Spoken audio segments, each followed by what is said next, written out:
Hello guys, இன்றைக்கி நம்ம சேனலில் என்ன ரெசிபி பார்க்க போகிறோன்னா ஒரு சூப்பரான ஜாம் ரெசிபி தான் பார்க்க போகிறோம். அதுக்கு முன்னாடி சேனலோட சப்ஸ்கிரைப் பண்ணலைன்னா சப்ஸ்கிரைப் பண்ணிக்கோங்க. வாங்க வீடியோக்குள்ளே போகலாம். இன்றைக்கி நம்ம பார்க்க போகிற ரெசிபி என்னென்னா மேங்கோ ஜாம் தான் பார்க்க போகிறோம். நிறைய பேருக்கு ஜாம் ரொம்பவே பிடிக்கும். இது வரைக்கும் நிறைய பேர் கடையில் வாங்கி சாப்பிட்ருப்பீங்க. ஆனால் ஜாம் செய்கிறது ரொம்பவே சிம்பிள் தான். வெறும் 3 இன்க்ரீடியன்ட் வச்சு ஈஸியாக செஞ்சிடலாம். அது மட்டும் இல்லாமல் சம்மர் சீசன் முடிய போது, ஸோ எல்லா இடத்துலையும் மேங்கோ வந்து நல்லா சீப் ரேட்லேயே கிடைக்கும். உங்கள் வீட்டில் நிறைய மாம்பழம் வந்து சாப்பிட முடியாமல் இருந்துச்சு கண்டிப்பா இந்த ஜாம் செஞ்சு வச்சுக்கோங்க. ரொம்பவே யூஸ்ஃபுல்லா இருக்கும். இது நீங்க மாசக்கணக்கில் ஃப்ரிட்ஜில் வச்சு யூஸ் பண்ணிக்கலாம். இது நீங்க பிரெட் சப்பாத்திக்கெல்லாம் வச்சு சாப்பிடலாம். டேஸ்ட் சூப்பரா இருக்கும். வாங்க எப்படி செய்யறதுன்றத பார்க்கலாம். இதுக்கு ஃபர்ஸ்ட் மாம்பழம்லாம் எடுத்து வச்சுக்கலாம். நான் வந்து பாத்தீங்கன்னா 3 மாம்பழம் எடுத்திருக்கேன். இது வந்து பெரிய சைஸ் மாம்பழம். இதை கட் பண்ணி தனியா வச்சுக்கலாம்.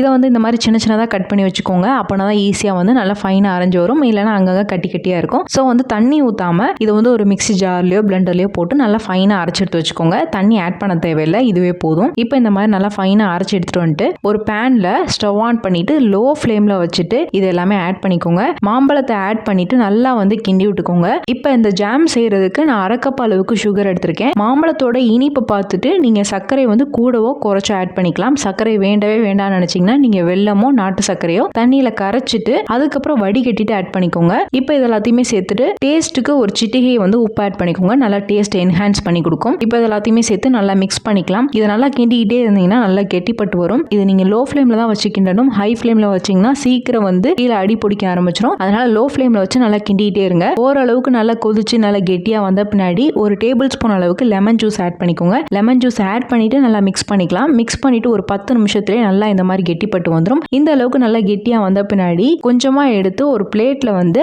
ஆட் பண்ணிட்டு அதை வந்து கவுத்து பாருங்க. அது வந்து ஒழுகாம அப்படியே நிக்கணும். இதான் வந்து பக்குவம். ஒழுகுச்சுன்னா இன்னும் கொஞ்ச நேரம் நீங்க கிண்டணும்னு அர்த்தம். நிறைய பேர் வந்து அந்த ஒழுகுற கன்சிஸ்டன்சில எடுத்துருவாங்க. இந்த மாதிரி நல்லா கெட்டியா கீழே வந்து ஒழுகாத அளவுக்கு இருக்கணும். இதான் பக்குவம். இப்போ வந்து நீங்க ஸ்டவ் ஆஃப் பண்ணிட்டு இறக்கிடலாம். இதை வந்து நல்லா கம்ப்ளீட்டா ஆற வச்சுட்டு நல்ல ஒரு கிளீனான கண்டெய்னர் கிளாஸ் பாட்டில் தான் வந்து இது கரெக்டா இருக்கும். உங்க வீட்டில் கிளாஸ் பாட்டில் இருந்துச்சுன்னா அதில் ஸ்டோர் பண்ணி வச்சுக்கோங்க. அப்படி இல்லாத பட்சத்துக்கு நீங்க பிளாஸ்டிக் பாட்டில்ஸ் யூஸ் பண்ணலாம். இதை வந்து நல்லா கம்ப்ளீட்டா ஆற வச்சுட்டு இதில் வந்து டிரான்ஸ்ஃபர் பண்ணி வச்சுக்கோங்க. சில பேர் சுட சுடவே வந்து டிரான்ஸ்ஃபர் பண்ணி வச்சிருவாங்க. அதுக்கப்புறம் வந்து ஆறுன பின்னாடி மூடி போட்டு மூடுவாங்க. நீங்க எப்படினாலும் பண்ணலாம். கிளாஸ் பாட்டில் வச்சிருந்தீங்கன்னா நீங்க டைரக்டா ஆட் பண்ணிட்டு அதுக்கப்புறம் ஆற வச்சுட்டு மூடி போட்டு வச்சிருங்க. பாட்டில் சுட சுட போட்டு மூடி வச்சீங்கன்னா அது வேர்த்துரும். அதுக்கப்புறம் சீக்கிரம் கெட்டு போயிடும். இந்த மேங்கோ ஜாம் 2 நாள் வெளியில வச்சா நல்லா இருக்கும். அதுக்கு மேல நீங்க ஸ்டோர் பண்ணணும்னு நினைச்சீங்கன்னா ஃப்ரிட்ஜில் வச்சுக்கலாம். இது 6 மாசத்துல இருந்து 7 மாசம் வரைக்கும் நல்லாவே இருக்கும். சில பேர் 1 இயர் வரைக்கும் கூட வச்சிருப்பாங்க. அது நீங்க ஸ்டோர் பண்றதை பொறுத்து, நீங்க எப்படி செஞ்சிருக்கீங்கன்றதை பொறுத்து தான். உங்களுக்கு மாம்பழம் ஸ்வீட்னஸே போதும்னு நினைச்சீங்கன்னா நீங்க வந்து சுகர் ஆட் பண்ண தேவையில்லை. சுகர் ஆட் பண்ணும்போது ஓரளவுக்கு கெட்டு போகாம நல்லா இருக்கும். அதுக்காக தான் ஆட் பண்றோம் நிறைய. இப்போ இதனால கம்ப்ளீட்டா ஆறுன பின்னாடி மூடி போட்டு வச்சிருங்க. இது நீங்க பிரேக்ஃபாஸ்ட்டுக்கு டின்னருக்குலாம் வந்து சாப்பிடலாம். டேஸ்ட் சூப்பரா இருக்கும். இதை நீங்க பிரெட்ல வச்சு சாப்பிட்டு பாருங்க. அவ்வளோ டேஸ்டா இருக்கும். நம்ம மிக்ஸ்டு ஜாம் ஃப்ரூட் வந்து வெளியில கடையில் வாங்கி சாப்பிடும்போது எப்படி இருக்குமோ அதே மாதிரி டெக்ஸ்சர்ல தான் இருக்கும். அது மட்டும் இல்லாமல் மேங்கோ ஃப்ளேவர் உங்களுக்கு ரொம்ப பிடிக்கும்னா கண்டிப்பாக இந்த ரெசிபி உங்களுக்கு பிடிக்கும். ஸோ ட்ரை பண்ணி பார்த்துட்டு எப்படி வந்திருக்குன்னு எங்கள் ஃபீட்பேக் கமெண்ட்ஸில் சொல்லுங்க. இந்த ரெசிபி உங்களுக்கு பிடிச்சிருக்குன்னு நினைக்கிறேன். பிடிச்சிருந்தா லைக் பண்ணுங்க, ஷேர் பண்ணுங்க, கமெண்ட் பண்ணுங்க. மறக்காம சேனலை சப்ஸ்கிரைப் பண்ணுங்க.